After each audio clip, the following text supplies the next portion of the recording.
Σαμαριάς. Δεν μιλάω ως καμία αρχή της περιοχής, απλώς μια μικρή γνωριμία, εξαιτίας μιας μικρής γνωριμίας που είχα με τον καθηγητή Ράχα.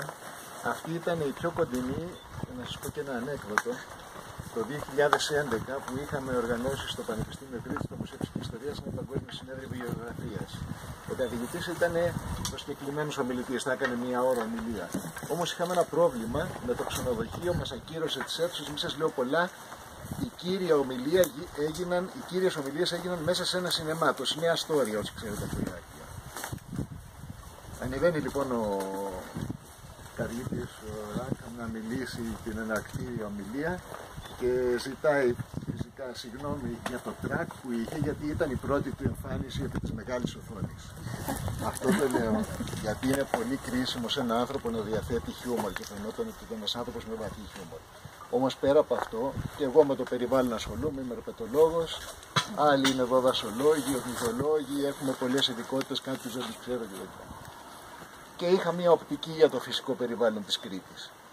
Η οπτική μου μετά το βιβλίο «Η διαμόρφωση του κρητικού τοπίου» είναι διαφορετική και δεν υπάρχει άνθρωπος που να μην του αλλάξει την οπτική αυτό το βιβλίο. Τα είδαν και πρέπει να χρησιμοποιήσει ο πληθυντικός όσο να είναι η Τζέννη που είναι δίπλα μου, γιατί δουλέψανε μαζί πάρα πολλά χρόνια, είναι συγγραφέας του βιβλίου. Η οπτική από την οποία φώτισαν το φυσικό περιβάλλον της Κρήτης είναι ιδιαίτερη, μοναδική. Κανένας δεν μπορεί λοιπόν να το αφαιρέσει πια. Αυτό είναι εκεί ένας μεγάλυθος, δεν θέλω να πω ογκόλυθος γιατί ακούγεται σαν τέτοιο, που καθορίζει το πώς κοιτάει κανείς το φυσικό περιβάλλον της Κρήτης. Και νομίζω ότι δεν υπήρχε καλύτερος τρόπος να τιμηθεί η μνήμη του από αυτό που έγινε σήμερα. Σας ευχαριστώ όλους που είσαστε εδώ, ευχαριστώ για την πρόσκληση που κάνετε να είμαι και εγώ εδώ. Και τα υπόλοιπα θα σας τα πει η Τζέννη που φυσικά ήταν συνεργάτης για πάρα πολλά χρόνια και θα σας πει λίγο παραπάνω γι' αυτό. Ευχαριστώ.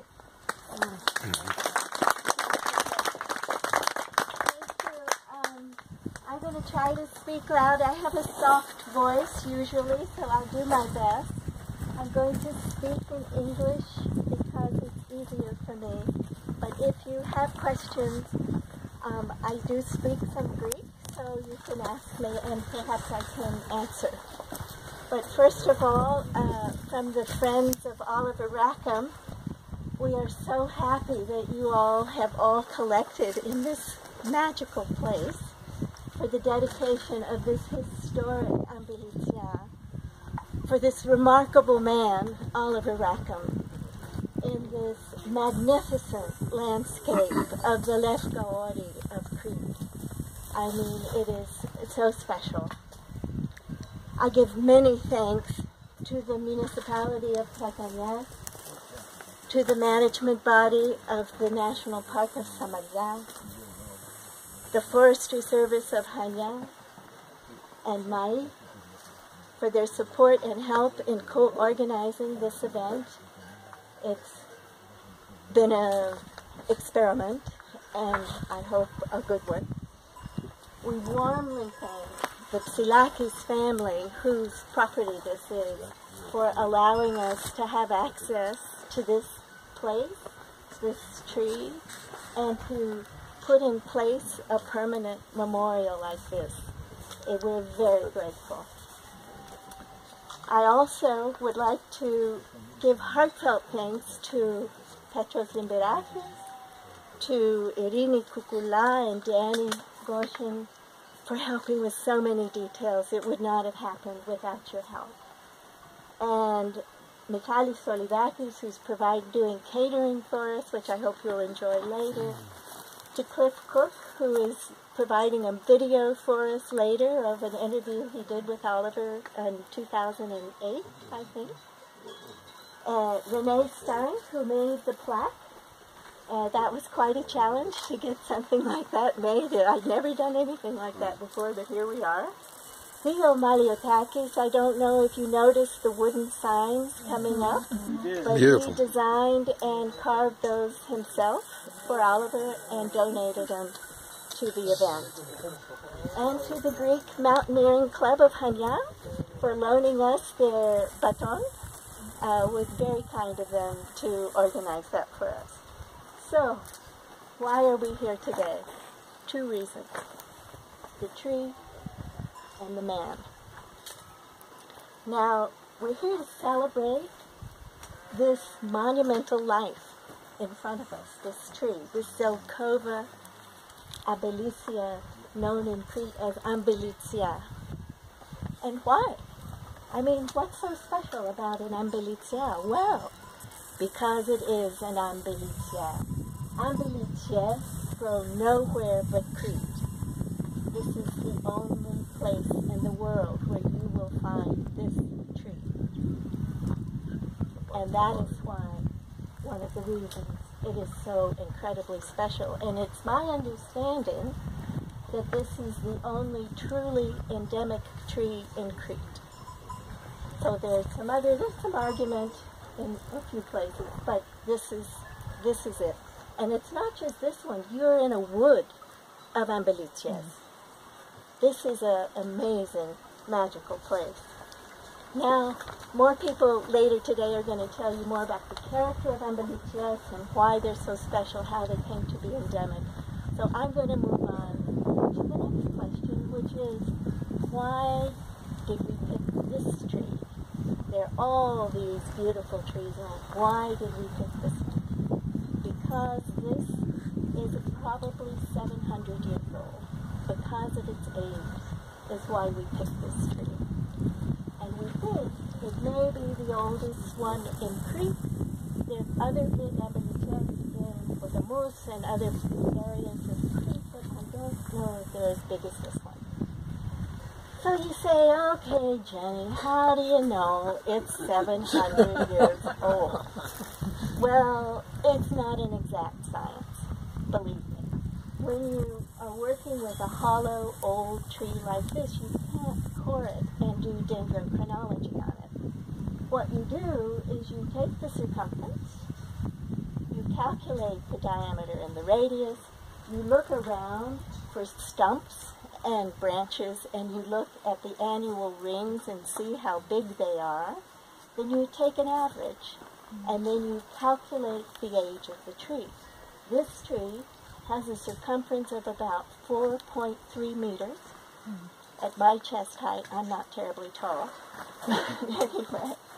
And the average growth rate from looking at all the wood cut around here is about 1 millimeter a year. And so that gives us the age of 700 years for this beautiful, beautiful tree. Now, I've of course gotten off my talk, but that's all right, you don't mind. I hope. Did I want to say anything else? No, I think that was it. Oh no, I did, because I'm an archaeologist. So we think.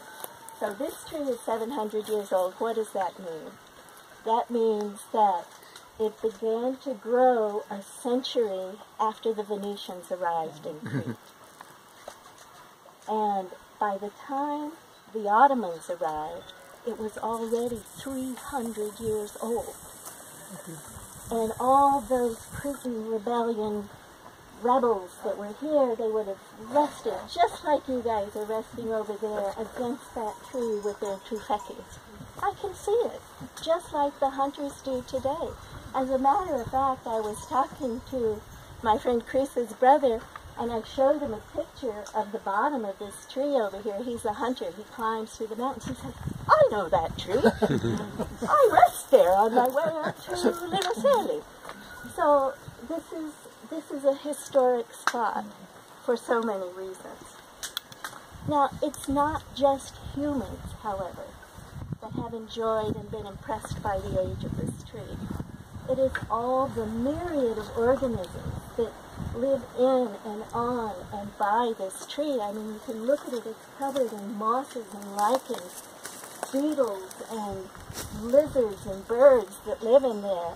This is their home. This is where they live. This is where they feed. This is the tree of life for them. And we must not forget that. Oliver says, as we have on this plaque here, that 1,000 trees of 100 years old are no substitute for one tree that's 500 years old. So now to the man. to celebrate the monumental life of Oliver Rackham, professor of botany and historical ecology at the University of Cambridge, who first came to Crete 50 years ago this summer. He didn't come to West Crete, he went to East Crete. And it wasn't until 1981, when I got him to come back to Crete, that he really began to explore the western end of the island. So in 1981, when I first met Oliver and got to know him, he was a giant of a man. This is a man 6 feet tall, huge mane of hair, which turned white over the years, twinkly blue eyes, encyclopedic knowledge of the natural world, and just an enthusiasm to share this understanding with people that was so contagious. I was a student immediately. And so it was that we got to explore the Cretan landscape together for 34 years. We had so much fun. It was wonderful. Now, for those of you who never met him, it's hard to explain how Oliver could communicate so well. He was a brilliant communicator, and he read the landscape like a book. And you would walk along by him, and he would tell you its story. And he was a wonderful storyteller. He was wonderful. But he had a great dislike for academic jargon. He did not like to speak with fancy words. He liked plain English or plain Greek. He wanted people to understand what he said and to appreciate and to learn about what he knew. He was free with his knowledge, and he lectured widely, and he gave field courses. And he did this in England and abroad. In Crete, he taught at Mike, he taught at the university, he taught at the Natural History Museum. He gave lectures, even the garden club in Crete. He came and he gave lectures, he gave talks to them. He was a champion of landscape conservation. And I know some of you here are aware of the fight that Oliver put up for the Cabo Sigaro project in Eastern Crete, where they wanted to build this enormous resort with 3 golf courses in one of the driest parts of Crete. It was crazy. And Oliver answered that call and championed that fight. He was a distinguished international scholar. He worked in Japan, Australia, Texas, Europe, Scandinavia. But his heart, he loved Crete. And he always came back. And it was just every time I would pick him up here, he would just be so excited. And the Cretan landscape was very special to him. So you may ask, this is my little closing paragraph, is how did we actually come to know this tree? So it was late in the day, as it often is when you find the best things. And we had been up to Linoceli and Sacumano, and we were coming back, and the light was fading, and we're on this little goat path, very rough, tripping along, and suddenly we found ourselves in this magical grove of ambulitias, and it was bathed in a golden light, and underneath it, right where you guys are sitting, was a carpet of lilac blue flowers. And Oliver was so excited, and he says to me, he turns to me with a twinkle in his eye, and he says, "Oh, Jenny, do you know what this is?" And I go, "No." I'm an archaeologist. I said, "No." And he says to me with a grin, he said, "This is Kinoroxa. This carpet is Kinoroxa, the joy of snow. It's endemic to Crete. Isn't it beautiful?" And that was the magical moment. And we never forgot it. And so for 33 years, we would come up to the Omelos, and we would always meet these trees, because this was where we really sort of clicked.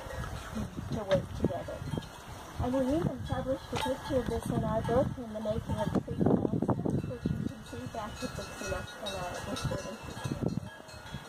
So it's with tremendous gratitude that I find us all, this amazing pair here gathered together in this woodland.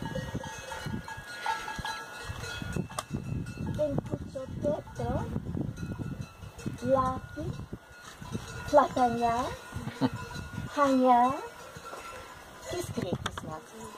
together to honor this remarkable tree and this remarkable man.